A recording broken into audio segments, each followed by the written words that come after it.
Welcome to the Refined Sisterhood podcast, friend. We are Maddie and Kay, and our hearts are to rally around you, celebrate your season, and encourage you as you lean into the calling that the Lord has for you. We share biblical encouragement, tangible advice, and lots of real life as we grow closer to Jesus. We want to be a safe space that you leave feeling loved, cared for, and served. So grab your coffee, have a notebook handy, and let's hang out and indulge in some joyful conversations.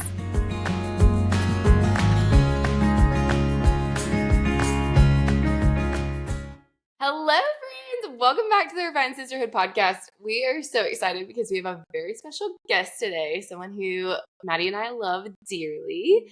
She's got a really cool story, and we just cannot wait for y'all to hear from her. So, Maddie, will you introduce our friend? Yes. I'm so excited.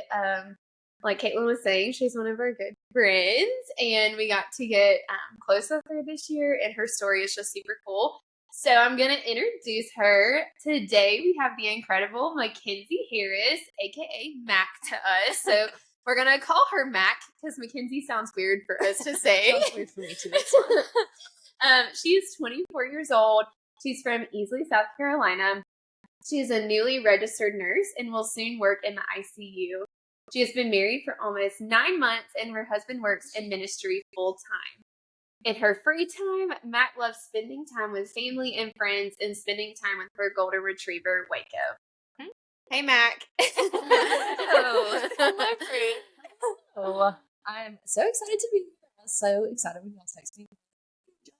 I'm interested in doing this because, okay, what podcast was it? And you had a friend on here. She was like, I low-key, was it Tyra? She's like, I low-key wanted to do it, but I didn't tell you. Yeah, that's exactly what the case was. So I was like, oh my God, absolutely. No questions, no thoughts. So I'm excited to be here. Excited to hang out for a little bit.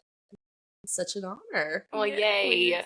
We're really excited. We honestly, I think we've both heard your story, and it's really cool.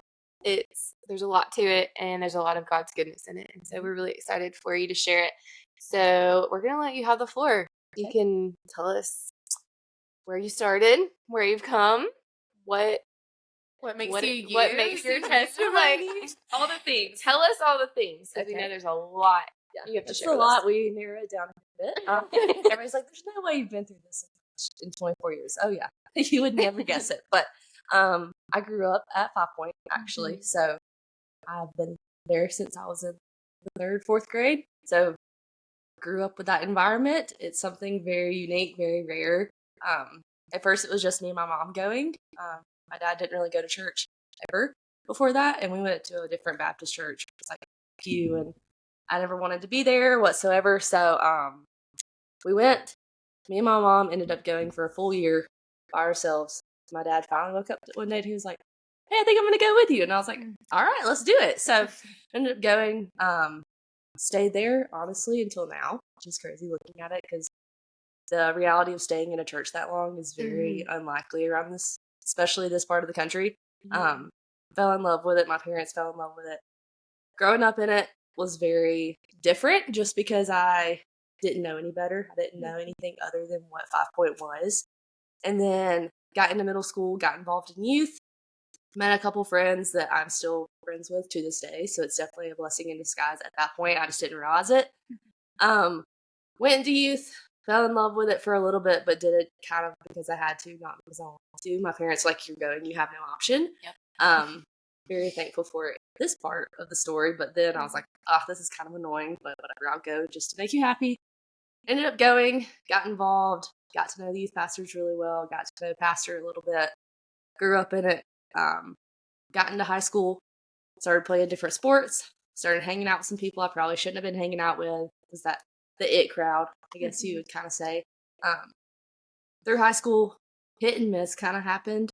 We lost a bunch of youth pastors, which I think really, now looking back at it, really affected me in my development. I was saying, how am I going to get close to you if you're just going to be gone in a couple years? So I think that took a big hit on me my junior, senior year, so I completely quit going.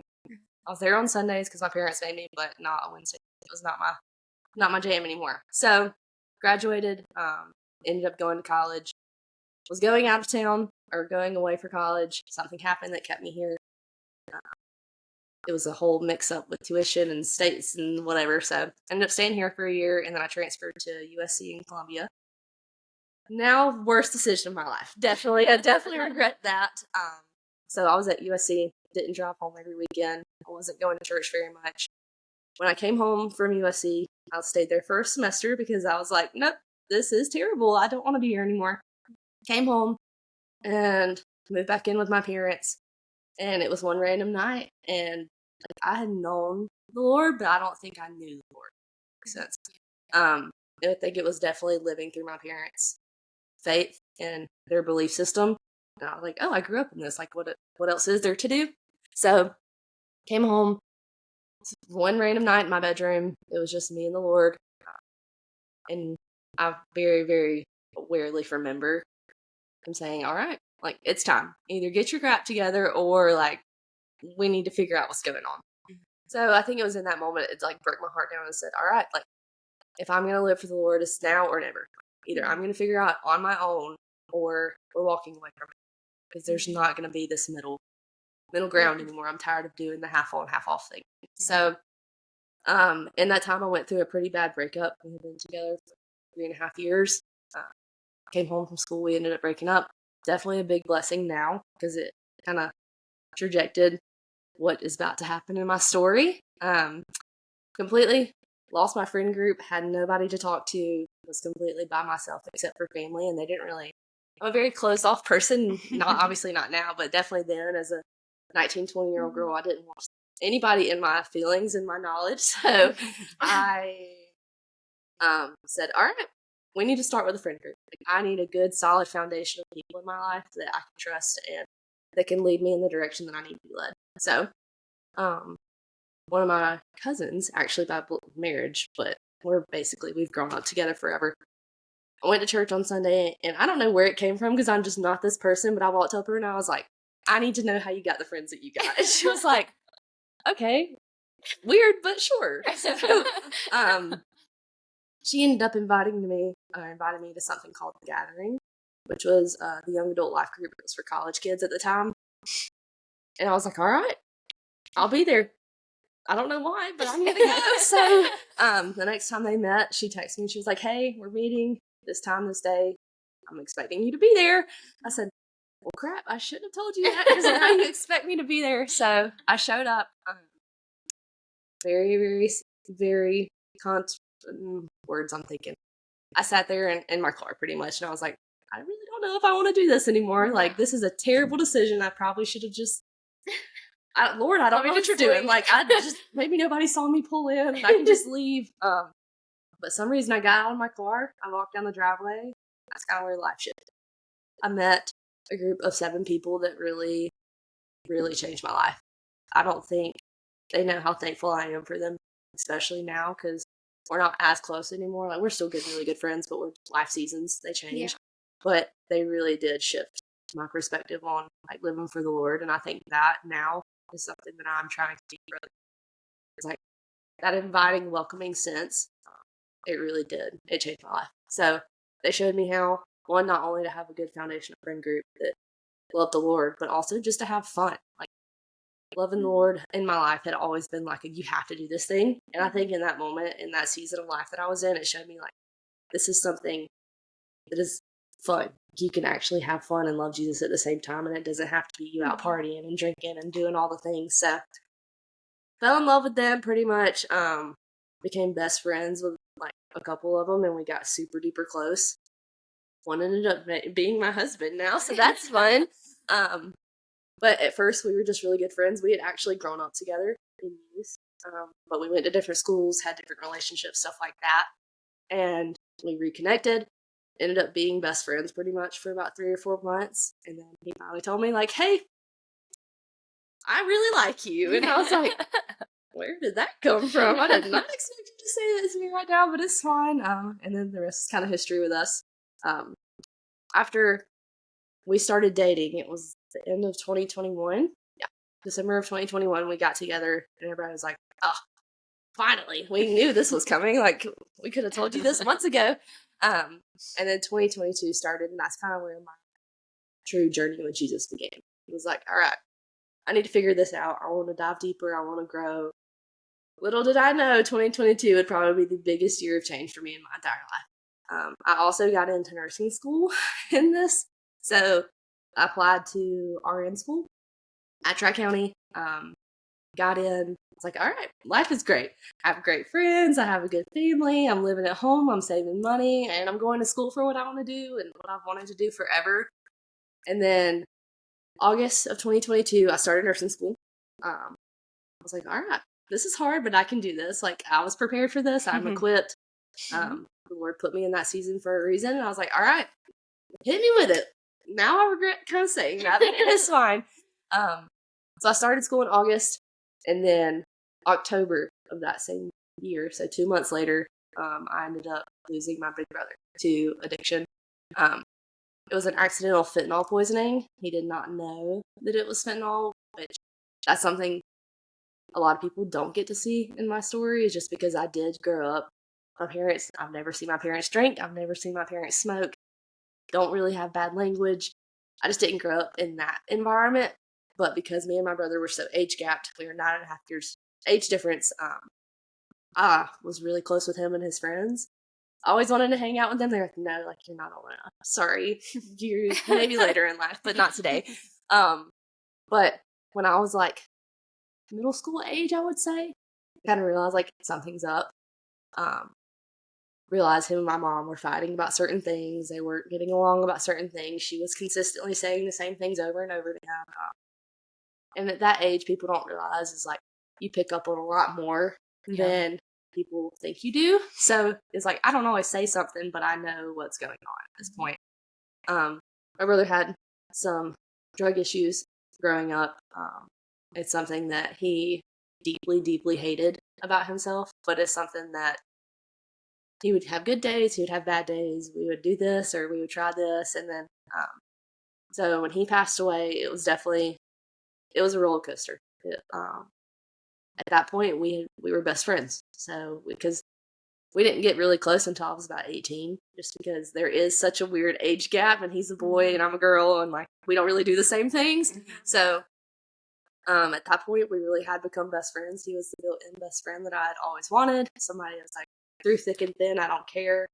And he was so much older than me, so he was kind of like my protector at that point when my parents weren't around. I was like, all right, I'm in charge of you. You're going to listen, but like I'm doing it for your best interest. So literally the best big brother I could ever ask for. I could imagine being born into a different sibling. That's my only sibling.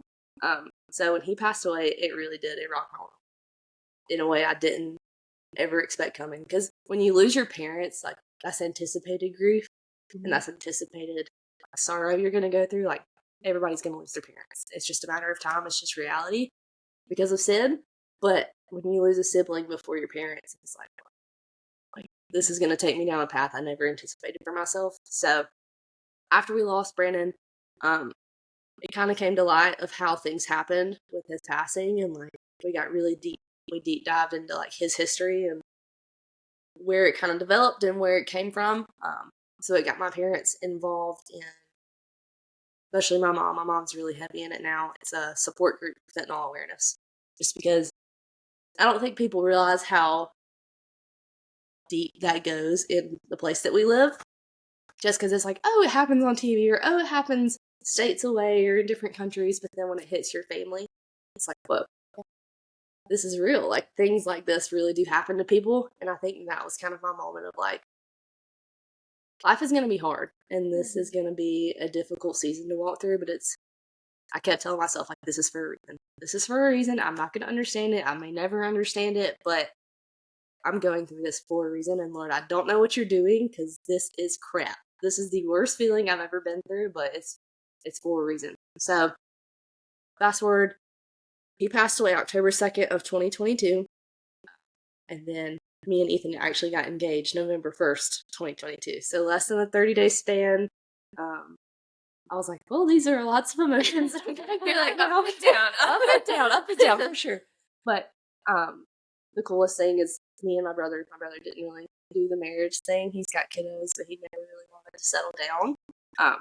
But 3 months, it was about 2 to 3 months before my brother passed away, our favorite thing was just riding my Jeep. Like, take a ride, let's go hang out for a minute, and he would just call me and talk on the phone, whatever the situation was. But we were riding in the Jeep one day, and he looked at me, he was like, do you really think you're going to get married? And I was like, well, heavens, I hope so, because if not, this is a lot of wasted time on my end, because we wouldn't have been together at that point.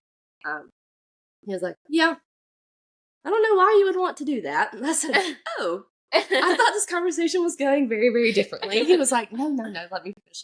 He said, I don't know why you would want to get married, but if you were to ever decide, like, this is something you really want, I couldn't see it being anybody else but Ethan. And I was like, oh, that's weird for you to say, because, like, you hate everybody that I date. So, like, what the heck?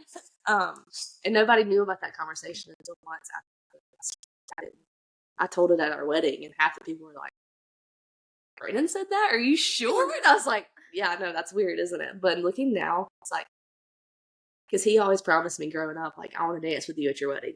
If you ever get married, I want to have a dance with you at your wedding, because we were best friends. So when we got married, and Brandon couldn't be there, but I was like, you know what?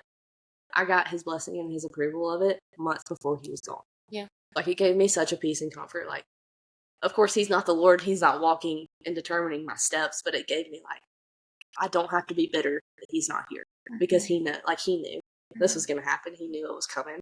Yeah. So we got engaged in November, but I was like, all right, we had always talked about before Brandon passed away, like, we want a 6 to 8 month engagement.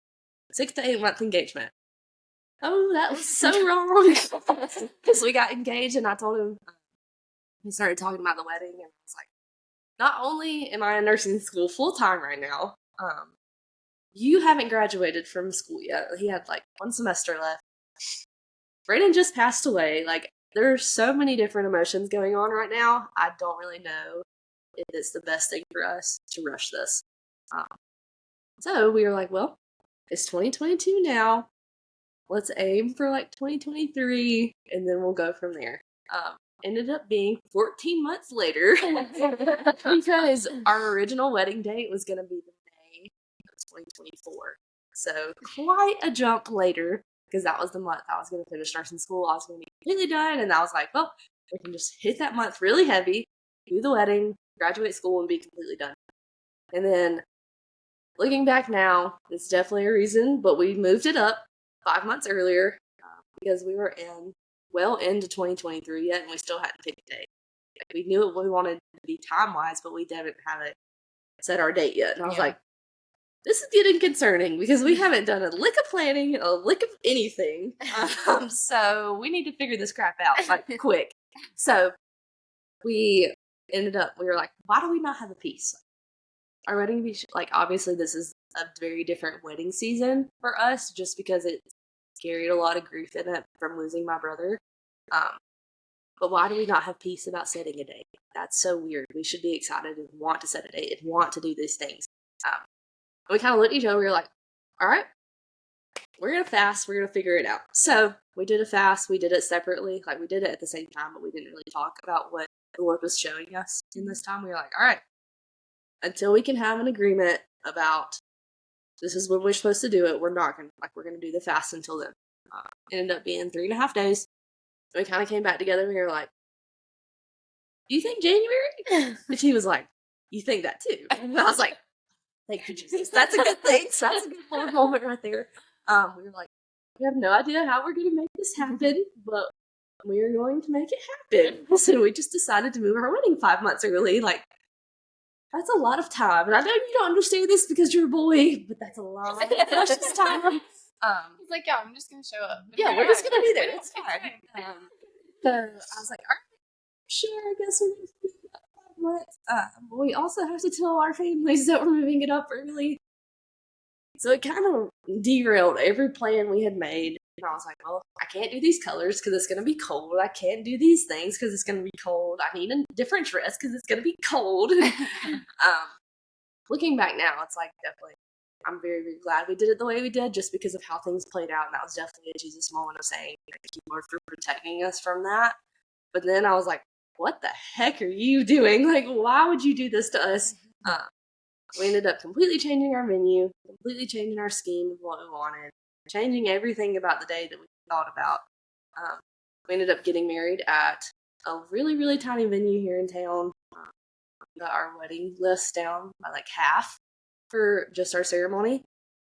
And I was like, well, sorry. Like, I don't know what to tell you. You're like, super I don't awkward. know how all the plans, but the Lord said January, so we just got to figure out how to make that happen. We also didn't have anywhere to live. Like, no plans for that whatsoever. It is what it is. So we moved it up, got married. We ended up doing our reception at the church, and it's one of my most favorite things. Our reception at the church. It was so much fun. Everybody had a blast. Like, it was so carefree. It was somewhere that we were fully ingrained, and it was like, wow, like this is our home, which is so ironic because our 5-point thing says "Welcome Home" on it, and we walked in, and I was like, this feels like home for us. And then ended up when we got married, Ethan got a job full time in ministry. So in that season, I was like, wow, like we went on a shortened honeymoon just so you could come home and start work early. And I had to go back to school, and I was like, oh my God, I'm in nursing school one more semester. We just got married, and we don't have anywhere to live. But he wanted to work in ministry. Literally, he almost dropped out of school his last semester because he was like, I'm not going to use this, so this is stupid. And I was like, oh, but you're finishing. Like, we don't do this for nothing. So you're going to finish your school. He's like, I'm going to be in ministry. Like, I want to do it so bad. He's like, I just don't know what it's going to look like. So he accepted a kid point position with 4th and 5th grade for the church. He was like, I never saw myself doing this. Like, and if you met, like, if anybody knows Ethan, it was like, it makes so much sense now. But knowing Ethan beforehand, I was like, are you sure? Like, you want to work with the 4th and 5th grade people? Are you sure? And he was like, no, not at all. We're going to, so we're going to. And I was like, so he fell in love with ministry, got us even more involved than I could ever anticipated. And being called into ministry, especially with where we go to church at, it was very much a couple thing. They said, we're not going to hire Ethan if you're not fully on board. And I appreciate that so much, especially now. It's like, I'm young. We're very new, literally week into being married, and we're going to go into ministry full time. But I can't imagine our lives looking truly, because ministry, being in it on a Sunday and a Wednesday, volunteering, but then being in it Monday through Monday and Sunday through Sunday, it's a completely different dynamic, and it has completely shaped our marriage. It's taught us so many things and allowed us to have so many doors open. I think foundationally, that's what our marriage is built on, is being in ministry full time, which obviously is built on the Lord, but like one of our foundational things is saying, all right, we submit to this full time, and it's a lot, and it's crazy sometimes, but I literally could not see it being any different. So we're in ministry full time up until now. We are volunteered with our youth kids. So we've done that.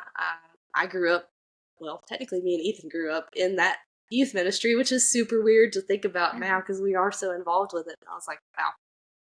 You would have asked 12-year-old, 13-year-old Mack and been like, you're going to work here one day. Well, not you, but your husband's going to work here one day, and y'all are going to be super involved. And I'm like, you are not even close to telling the truth. Like, you are crazy. No way.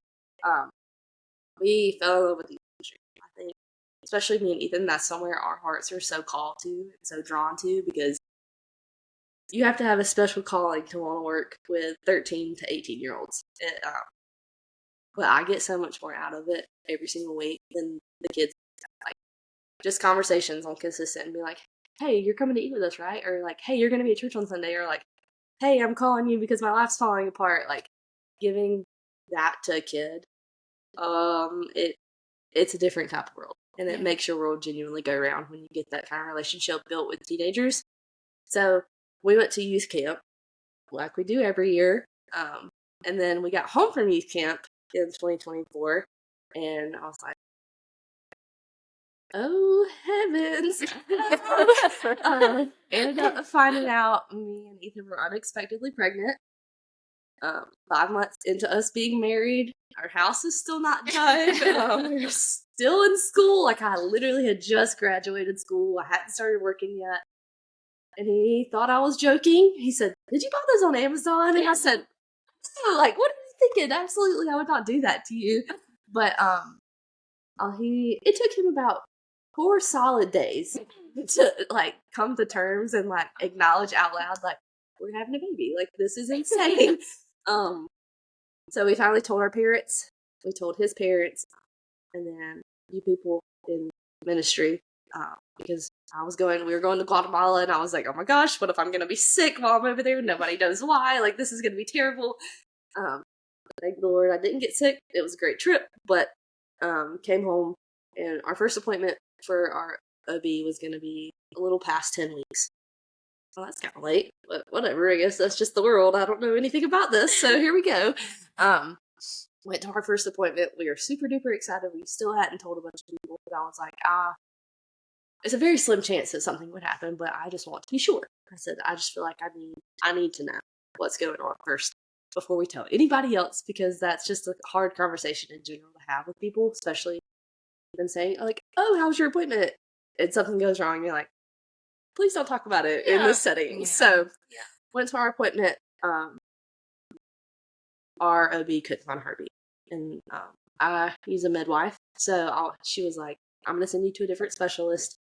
Kind of say you may just be earlier than we think you are, but thank the Lord it was the same day. Like they got us in the same afternoon. Ethan took off work. We went to a different OB specialist, and they had told us like, yeah, like you've miscarried. It was the baby stopped developing a little past 6.5 weeks, but at that point we were 10 weeks and 3 days, so we had been almost a month, and we had not known. So I had always told myself, like, once we found out we were pregnant, like, I went through such a season of grief with my brother. Like, if something were to happen, there's no way it could be that hard. There's no way that, one, I don't think the Lord would put us through that, because we have dealt with so much grief at such a young age. But two, if that were to happen in the Lord, that's the Lord's plan. There's no way it would be that hard. Like, we got through this. Like, of course I will be fine. It'll be fine. And then she told us, and my feet felt like they got pulled out from under me. Just because, one, that's crazy of me to say, like, I can get through it. There's no way that it would be that hard. Just because it's completely, grief is grief, but grief losing a kid and a baby versus grief losing a person you've grown up with are completely different avenues. They are completely different grief seasons of grief. They're different emotions. They're different feelings. It's just a whole different ballgame at that point. So when she told us, I just burst into tears, and it's like I had no idea what to do. I felt like I had just got, and this is exactly what I told Ethan like a week later, because it brought up such a root of bitterness, and I was like, Lord, I feel like I just got my feet back under myself from losing my brother, because that was such a long, hard, difficult road for us to go down. For this to happen, like, there's no way there's no way this makes sense. How could you do this to me? How could you do this to me and my family? I don't think I could handle it anymore. And that's just kind of where I was at. And he was like, I know it sounds corny, but it's for a reason. Like, you're never going to understand it. It might, if you're lucky, but there's no guarantee. Like, the Lord doesn't promise us understanding. He just promises us grace through it. But I was like, well, this kind of sucks, but we're going to figure out why. Like, I wanted to know what's the purpose behind it. So kind of deep dove into it a little bit, and we're definitely still in that season just because it's been a couple months since that happened. And we've had friends tell us, and people on Instagram announce, and shoots that we've seen, and like, they're still hard for me to see. I still scroll past them really fast just because I don't think my heart's ready to fully move out of that walk of life. But I do think, and it's kind of crazy for me to say now because this is something that only really me and Ethan have kind of talked about, and even not really in depth. But in that season, if our miscarriage wouldn't have happened, I think I would have had a lot of identity issues, rooting my identity in being a mom, instead of rooting my identity in being a follower of the Lord. And I think that kind of, in the past couple weeks, it was like, all right, like, you weren't ready yet. And that's so hard to, like, take and chew on, and then, like, but I was, but it's not my reasoning. It's the Lord's reasoning. So, all that to say, it's been an interesting couple of years. It's definitely been the hardest 2 years of my entire life. Like, I'm not the one to say, like, couldn't get any worse than this, because I made that mistake before, and it definitely not saying that anymore. it's not going to be said anymore. But grief is a hard thing to handle, especially when you're. And I look back over it, and I ended up doing a TikTok, and like I still listen to it to this day. It's like in 2 years, I started nursing school, got into a program that I didn't think I was going to get into, started dating Ethan. Brother passed away to a fentanyl overdose. Got engaged. What else did we do in that top grade? Planned our entire wedding. Had to move it up 5 months. Replan our entire wedding while still at school full time, not working, living at home. Then getting married. Getting married led into finding out we were unexpectedly pregnant to losing a baby. It's just been a season of like, I need a break. Just let me stand on my own 2 feet for a minute. But it's been the weirdest joy and chaos. It's been such a pruning season for us, especially me. I think the Lord has really handcrafted a story, and it's so hard to think about that He would give something like that to me because I did not. You had asked me 2 years ago, like, this is going to happen, and you're going to be fine. And I'm like, there's no way. Like, I cannot go through all that and still be okay. So I think it's really strengthened who I am in the Lord, and the Lord really leaned and trusted His timing and His plan for us. But it's been something like I would have never imagined for myself. But I think it now, and people are going to think it's crazy for me to say, but losing my brother the way I did, I think it really shaped my heart, and it shaped what I want to do in life and kind of where I want to go.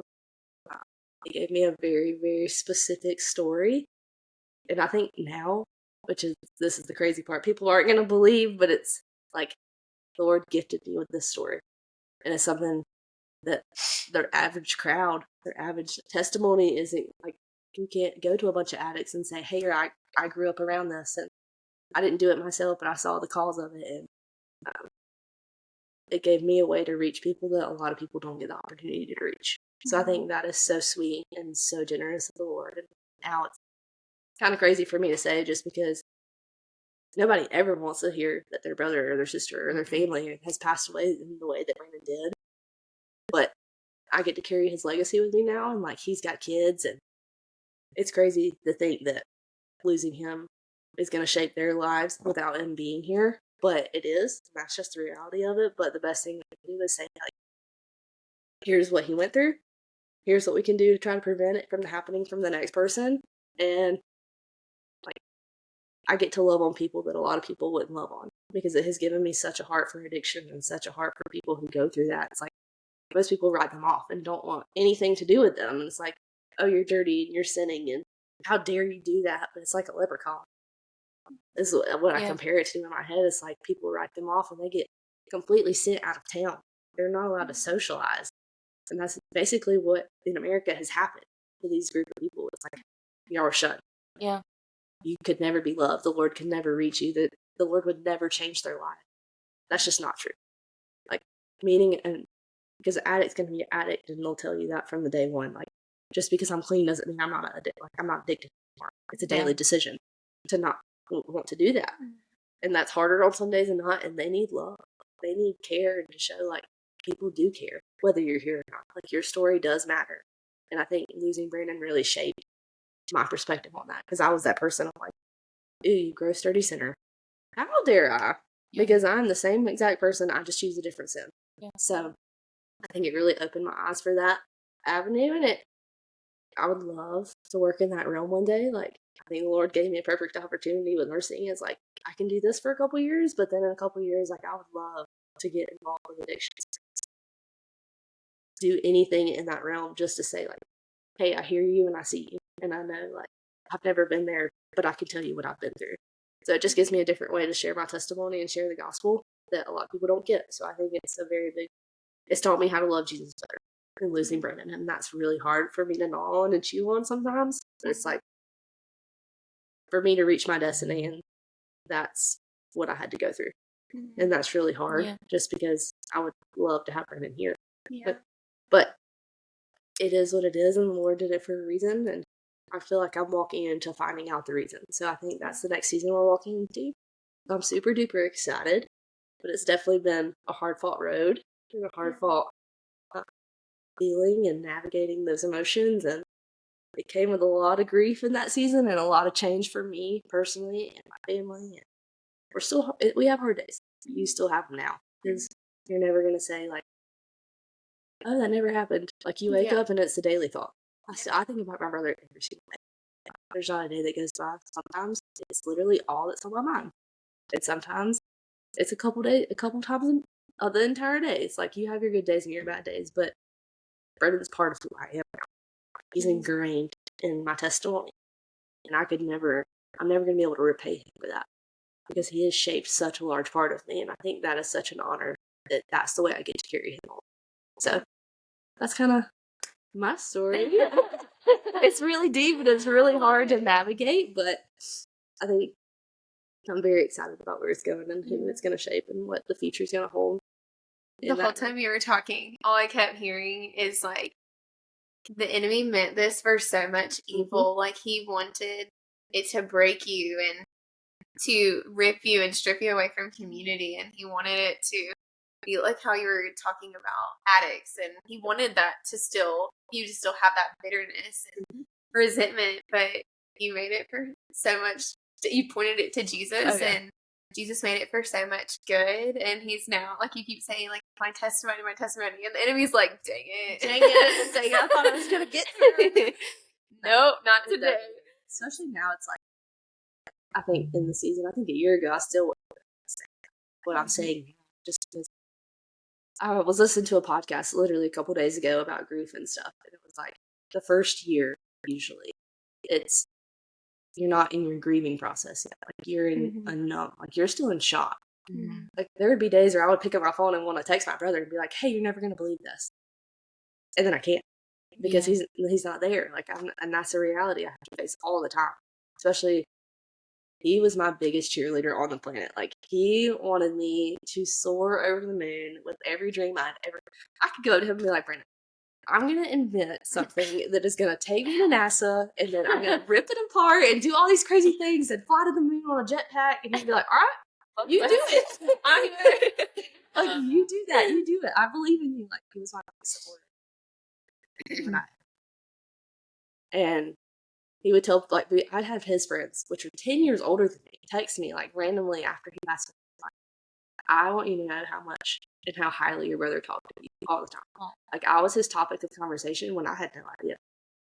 And he would tell me all the time, which I'd never understood because I was like, "I'm so much younger than you. How would you look up to me?" But he did. He was like, "I aspire to be so much like you, and you just have no idea." Which, coming from an older brother, like, that's a lot. Like, you don't realize how, especially now, the older I get, the more I realize how much weight that holds. Yeah. Just because I was like, "You're 10 years older than me. I should look up to you." He was like, "No, like, you'll understand one day. Like, I literally think the world of you." And he just did. And we have his phone. We go through text messages and people send me screenshots of like what he said about me. It's like, I know how much he loved me, which is something that I will be forever grateful for. I still have voice messages between us that I go back and listen to, and he just talks so highly about me directly to me. And it's like, that's what I want to be for other people. It's like, I want to love other people how Brandon taught me how to love, which is something that, and then they asked me, like, "How could you ever love somebody like that?" Well, let me tell you why. And like, I could share a little bit about my story, but I could share a lot about Brandon. And I think that is so sweet and something the Lord has really refined in me. And it's like, yes, this terrible thing happened, and like it's caused so much pain in my parents' life, and my family's life. But look what you got. I let you reach people that you wouldn't have even thought about talking to or reaching if you were to still be here. So I think it's really navigated a lot of my purpose and a lot of my reason for being on this planet, which is crazy to think. But I do think the enemy said, "Well, crap," because I thought I'd hit her with this and I'd hit her with this, and it just never worked. And that's definitely a Lord thing, because he is refined and like done so much in me that I can never say thank you enough. I want to ask you, because you talked a lot about like how you were engaged and how you were like juggling these emotions at the same time. Yeah. What did that look like for you and Ethan? Because I can imagine like you're walking through grief.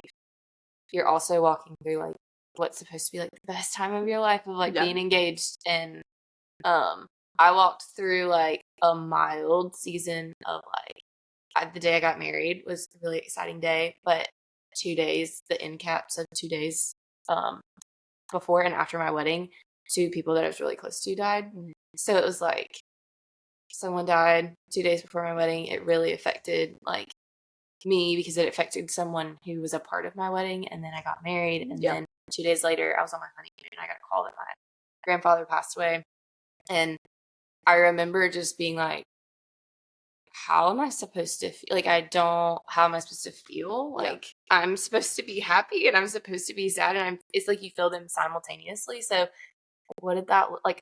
First of all, how did God meet you in your grief Mhm. after Brandon? Because I know we've talked about it a little bit, and you said like you had a God moment where he like revealed to you, kind of like why this was a part of your story. Yeah. And then also, like, what did that look like for you and Ethan? Because I'm sure it's just heavy. Oh, yeah. Like, It was a heavy season. But I think because this was definitely, like, I know without a shadow of doubt in my heart, I've never questioned it. Once me and Ethan got together, I was like, you're my person. Like, I know without a shadow of a doubt, you're the person I'm supposed to be with for the rest of my life. And for that reason, like, before all this happened, I was like, that's weird that I'm so confident in this because I'm not that person. I'm very cautious. I don't want to open my heart to anybody, but it was so easy opening up to him. I don't know, like, now I know why, because I think we got so close foundationally and we built our relationship on the Lord at first because we were such good friends. yeah. And like he saw me in such a hard season already because I was dealing with, I don't have a friend group. My life is completely flipped upside down. Like I feel so alone.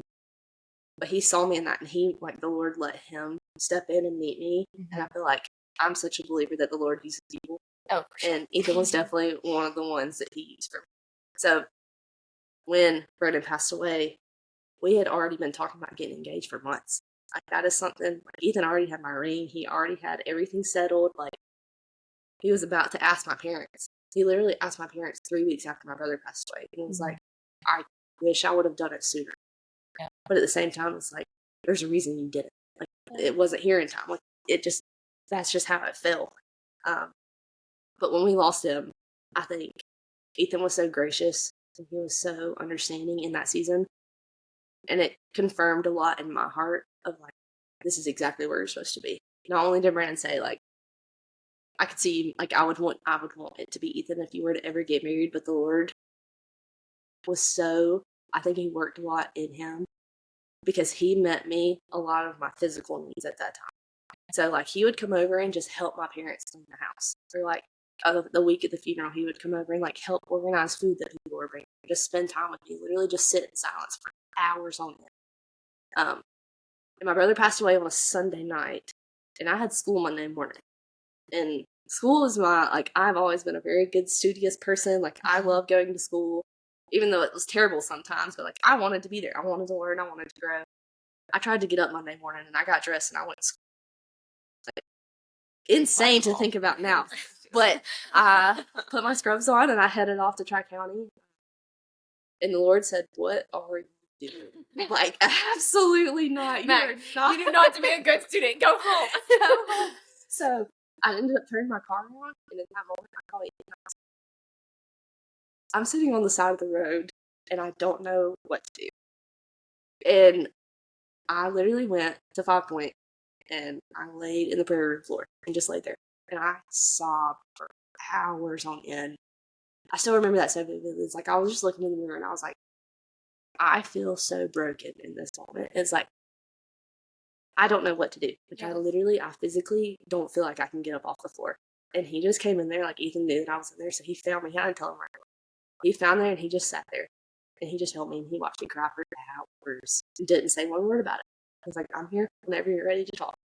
So then, after we got engaged, that had already happened. And like, I knew he was going to be the most forgiving in that season, most steady. Like, I'm walking on stinking eggshells over here, but you're my rock right now. Yeah.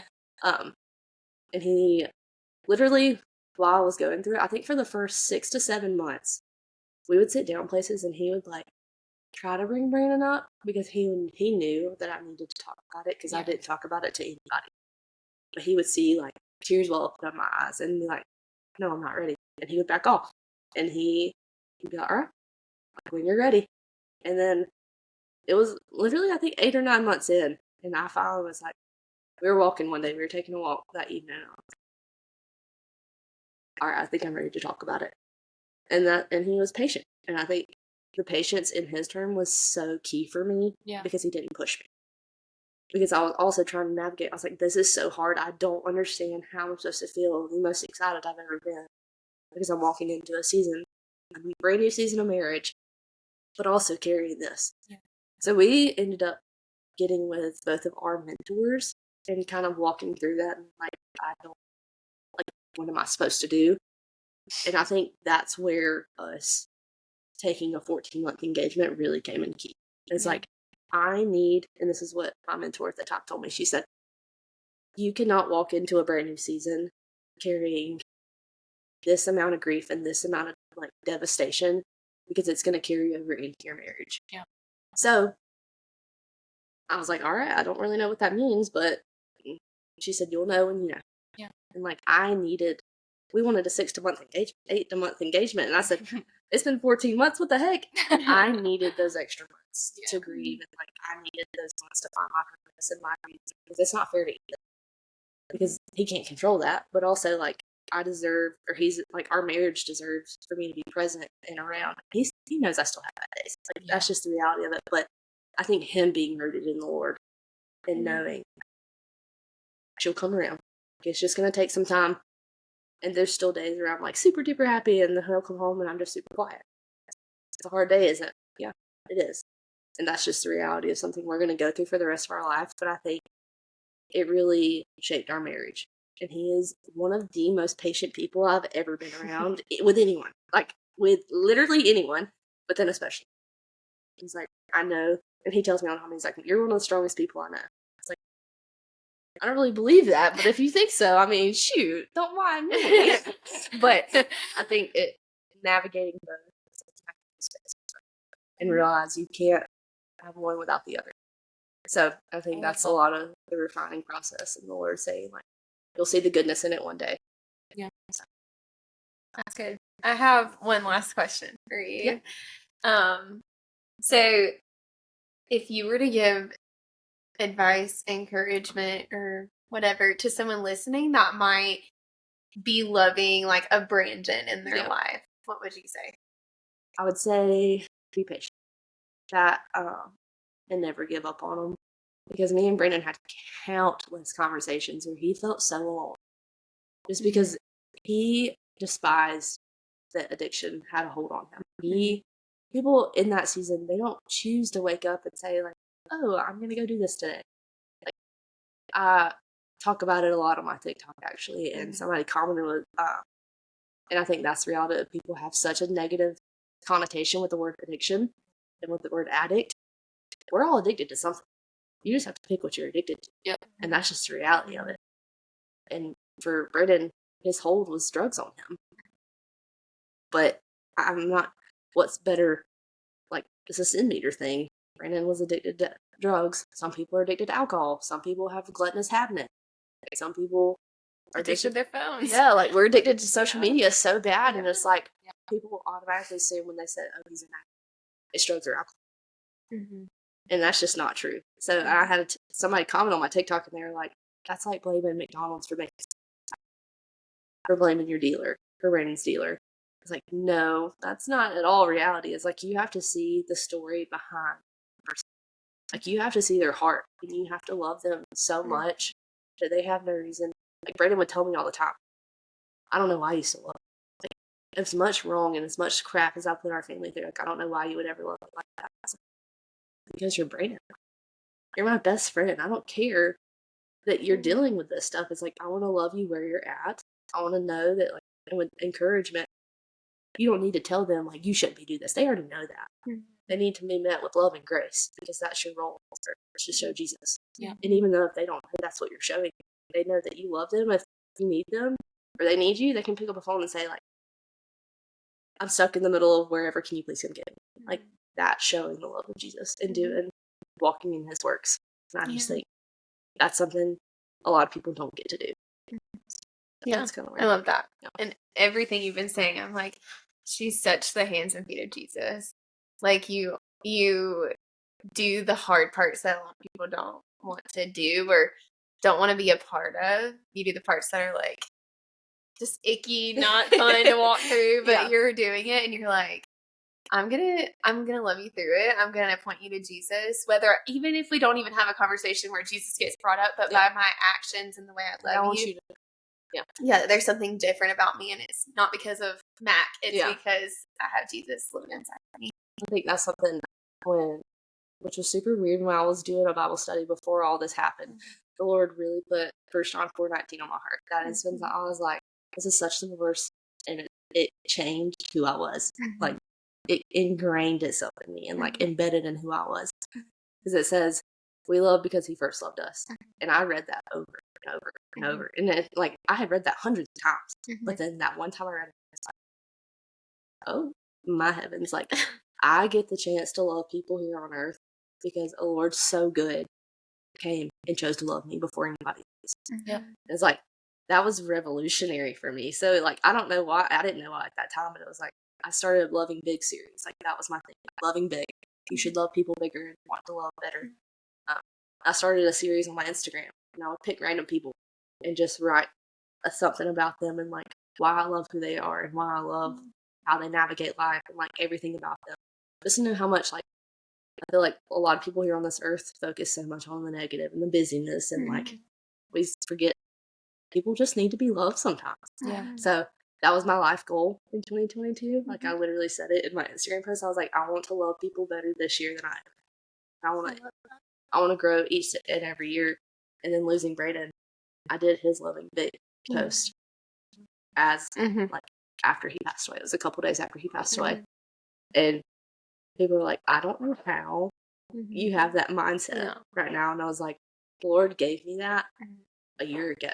Like, he prepared my heart in a way that I would have never known that he was preparing me a year ago. So that's something I am now. Like, like, one of my really good friends, she'll still text me at the end and be like, I love you, big. Like, people started saying that to me all the time, and I was like,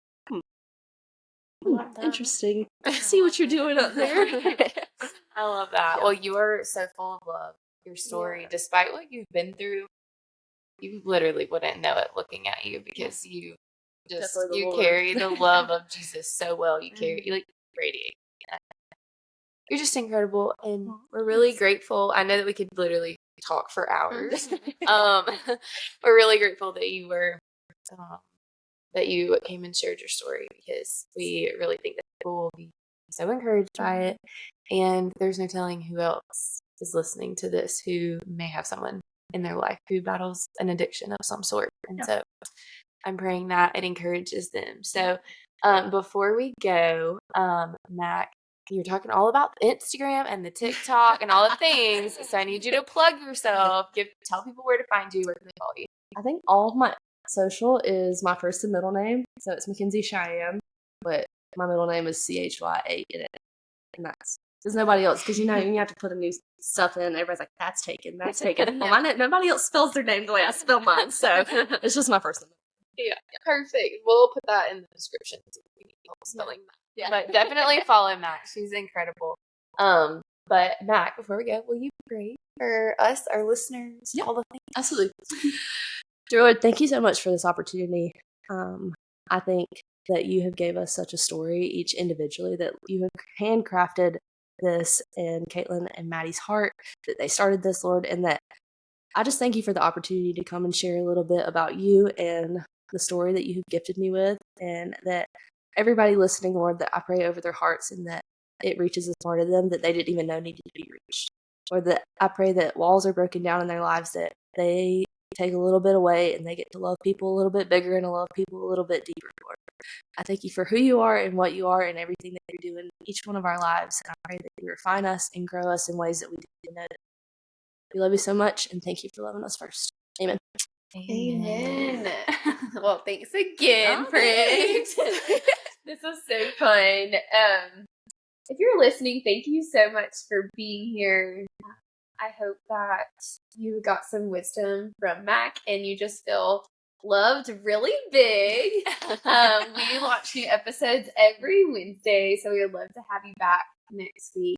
If there's anything we can do for you, pray for you, our DMs are always open. But we will see you next week. Bye. Bye.